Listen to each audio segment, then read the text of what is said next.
السلام علیکم دوستو، آج کی کہانی ہماری لسنر ہینا نے اسلام آباد سے شیئر کی ہے۔ ہینا نے جو واقعہ ہم سے شیئر کیا ہے وہ 2 سال پہلے کا ہے۔ کہانی اگر پسند آئے تو لائک اور سبسکرائب ضرور کر دیجیے گا اور بیل کے بٹن کو بھی ضرور پریس کر دیجیے گا تاکہ ہماری آنے والی ویڈیوز کی نوٹیفیکیشن آپ کو ملتی رہے۔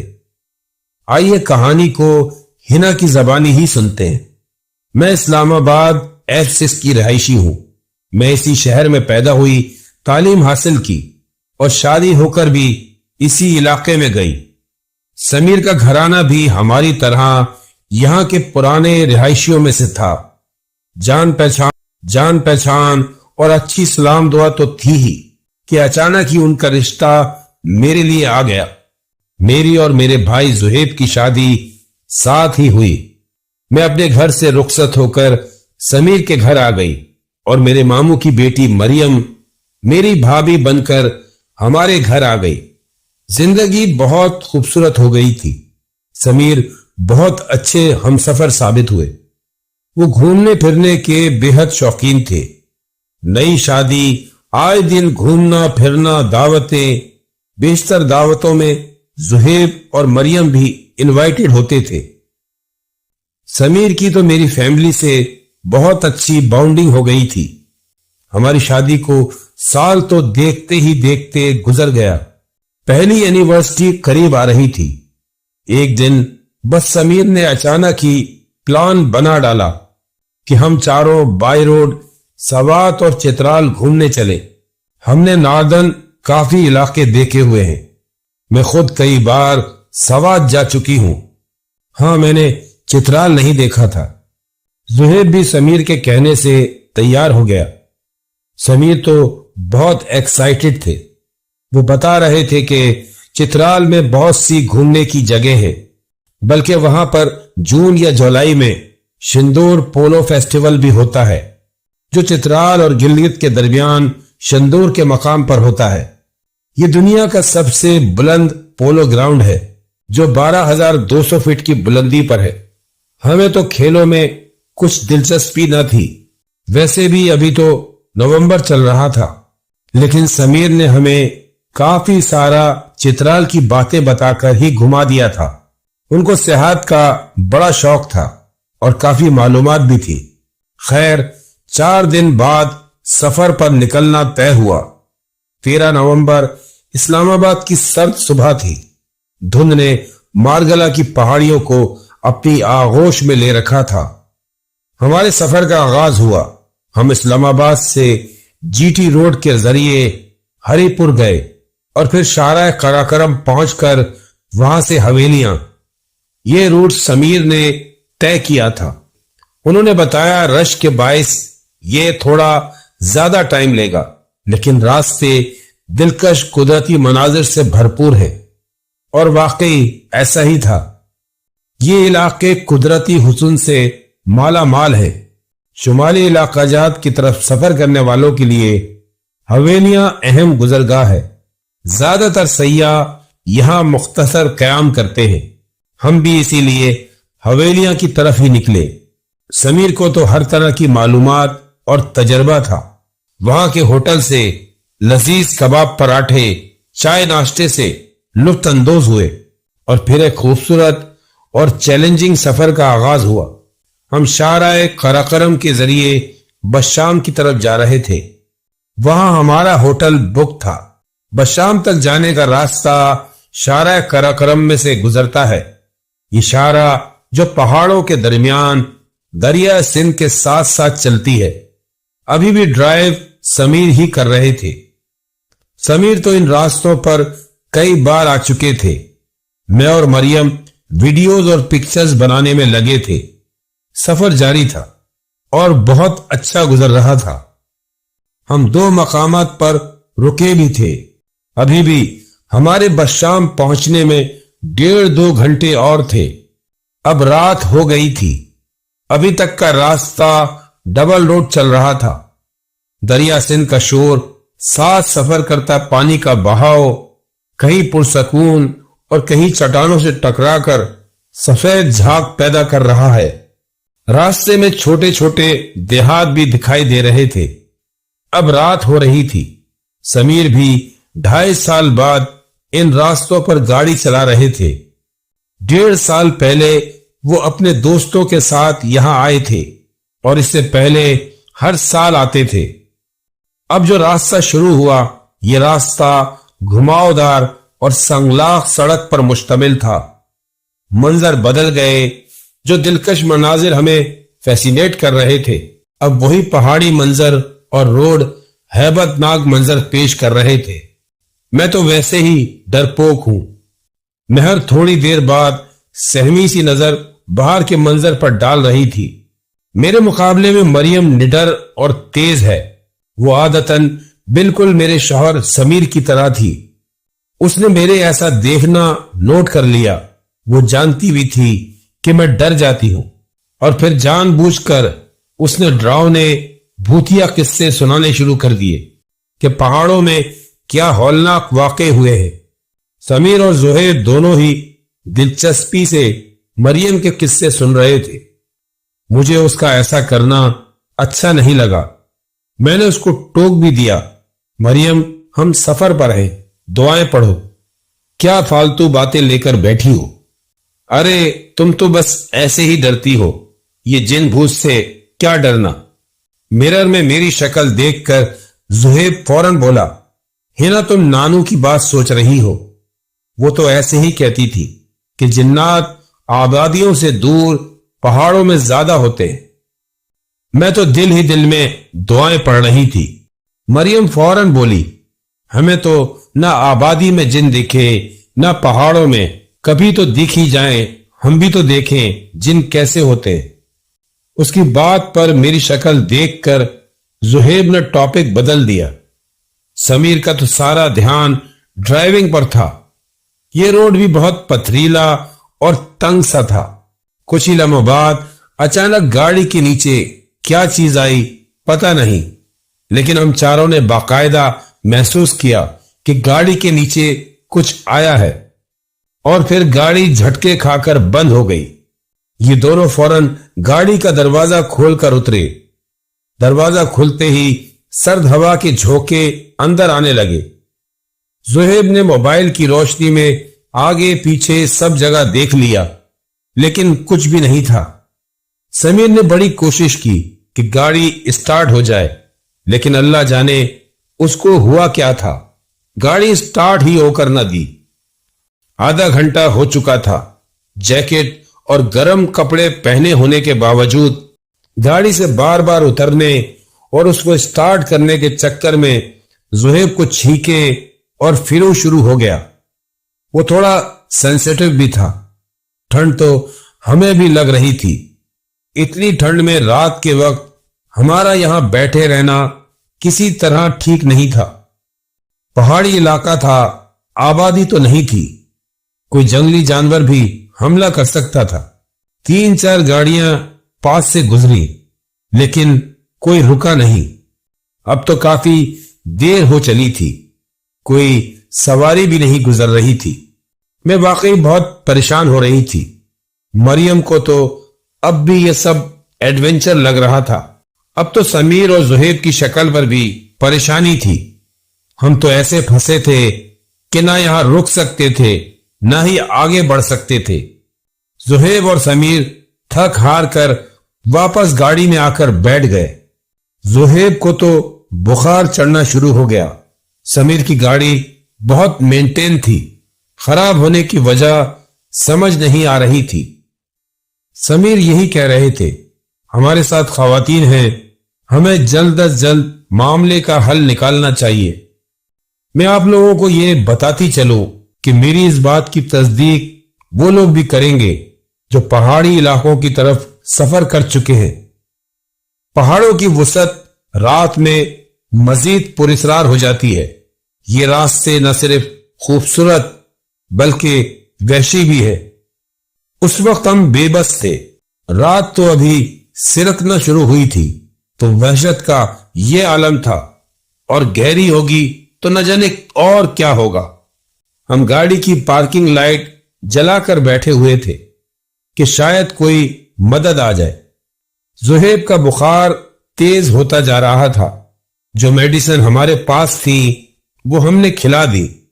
بیگ سے گرم کپڑے نکال کر اس پر ڈال دیے۔ اب تو مریم کی بھی آواز نہیں نکل رہی تھی۔ زہیب تو پہلے ہی نڈھال تھا۔ میں اور سمیر بھی دعائیں پڑھ رہے تھے۔ اچانک ہمیں ایسی آوازیں سنائی دینے لگیں جیسے ڈھول بج رہا ہو۔ ایسے زور شور سے ڈھول بج رہا تھا جیسے کسی کی شادی ہو رہی ہو۔ یہ آواز دور سے آ رہی تھی لیکن اتنی تیز تھی کہ گاڑی کے بند شیشوں کے باوجود ہمیں سنائی دے رہی تھی۔ ہم چاروں نے چونک کر ایک دوسرے کو دیکھا، لیکن باہر تو اندھیرا، سرسراتی تیز ٹھنڈی ہوائیں تھی، یا بہتے پانی کی آواز، یا آگے کہیں آبادی ہوگی، لیکن سامنے تو ہمیں کچھ نہیں دکھائی دے رہا تھا۔ سمیر نے تو گاڑی کی اندر کی لائٹس بھی آف کر دی، صرف پارکنگ لائٹس آن تھیں۔ اچانک سمیر کی کھڑکی کا شیشہ کسی نے زور سے بجایا۔ ہم چاروں ہی اپنی جگہ اچھل پڑے۔ سمیر کی کھڑکی میں ایک آدمی شال سے خود کو لپیٹے ہوئے کھڑا تھا۔ وہ ہاتھ میں کچھ لکڑیاں اٹھائے ہوئے تھا۔ سمیر کھولنے لگے۔ میں تو فوراً بولی، سمیر کیا کر رہے ہیں؟ پتہ نہیں کون ہے۔ ارے پاگل ہو تم، یہ مقامی لوگ ہوتے ہیں، ابھی دن کا وقت ہوتا تو بہت سے لوگ آ جاتے، یہ تو رات ہو رہی ہے اور پھر یہ جگہ سنسان ہے، اسی لیے اتنی دیر ہو گئی۔ سمیر دروازہ کھول کر باہر نکل گئے اور اس سے پشتو زبان میں بات کرنے لگے۔ سیاحت کے شوق کے ساتھ ساتھ سمیر نے مختلف زبانیں خاص طور سے سیکھی ہوئی تھی۔ زہیب کو تو اترنے کی ہمت بھی نہیں ہو رہی تھی۔ ان دونوں میں کیا بات ہوئی پتہ نہیں۔ سمیر نے ہم سے کہا ہم اپنے ہینڈ بیگز اور موبائل سب اٹھا لیں، ہم یہاں رات نہیں ٹھہر سکتے، ہم اس چاچا کے گھر جا رہے ہیں جو یہاں سے تھوڑے ہی فاصلے پر ہے۔ مجھے سمیر اب کچھ مطمئن لگ رہے تھے، اتنی دیر سے ان کے چہرے پر پریشانی تھی، اب اس کی جگہ اطمینان تھا۔ میرا دل تو نہیں مان رہا تھا، لیکن انہوں نے کچھ سوچ کر ہی فیصلہ کیا ہوگا، یہی سوچ کر میں بھی اتر آئی۔ مریم تو پہلے ہی زہیب کو سہارا دے کر اتار چکی تھی۔ ہم نے گاڑی لاک کی اور اپنا سامان اٹھائے اس چاچا کے پیچھے چلنے لگے۔ ڈھول کی آواز ابھی بھی کہیں دور سے آ رہی تھی۔ ہم دھیرے دھیرے سنبھل کر اس چاچا کے پیچھے چل رہے تھے۔ اندھیرا، پاؤں کے نیچے آتے پتھر اور اچھی خاصی ٹھنڈ۔ ہم اپنی گاڑی اور اس ڈھول کی آواز کو پیچھے چھوڑتے اس آدمی کے ساتھ نیچے کی طرف بنے راستے کی طرف اترتے جا رہے تھے۔ زہیب کے لیے چلنا محال تھا، لیکن سمیر اس کو سنبھالے ہوئے تھے۔ مریم اور میں ایک دوسرے کا ہاتھ پکڑ کر چل رہے تھے۔ مجھے تو امی کی بات یاد آ رہی تھی۔ امی تو جاتے جاتے بھی ہمیں منع کر رہی تھی۔ ہم بہت زیادہ نیچے نہیں اترے کہ اس آدمی کا گھر آ گیا۔ کچا پکا سا 2 کمروں کا مکان تھا۔ اس کے گھر پر کھڑے ہو کر دیکھو تو دور کھڑی ہماری گاڑی دکھ رہی تھی۔ ان کے گھر میں داخل ہوئے تو سامنے ان کی بیگم کھڑی تھی۔ ہم نے سلام کیا۔ ان کے 2 بچے تھے جو ایک کونے میں بیٹھے تھے۔ مجھے مریم نے ہی اشارہ کر کے بتایا کہ ان بوڑھے انکل کے بچے کتنے چھوٹے ہیں۔ میں نے دیکھا تو وہ ہمیں غور سے دیکھ رہے تھے۔ لالٹین کی روشنی میں اس گھر کی خستہ حالی اور غربت صاف دکھ رہی تھی۔ انہوں نے فوراً ہمارے بیٹھنے کا انتظام کیا۔ اندر کا کمرہ گرم تھا۔ ہم نے زہیب کو وہاں لٹا دیا۔ اس آدمی نے آگ جلائی۔ اس کی بیوی نے ہمارے لیے قہوہ بنایا اور دونوں میاں بیوی ٹرے اٹھائے اندر کمرے میں ہی آ گئے۔ بچے شاید ان کے دوسرے کمرے میں سو چکے تھے۔ گرم گرم قہوہ پی کر کچھ سکون ملا۔ زہیب کی بھی کچھ طبیعت بہتر ہوئی۔ ہم واقعی ان کے مشکور تھے۔ بھوک تو ہم میں سے کسی کو نہیں تھی، بلکہ میرے پاس بیگ میں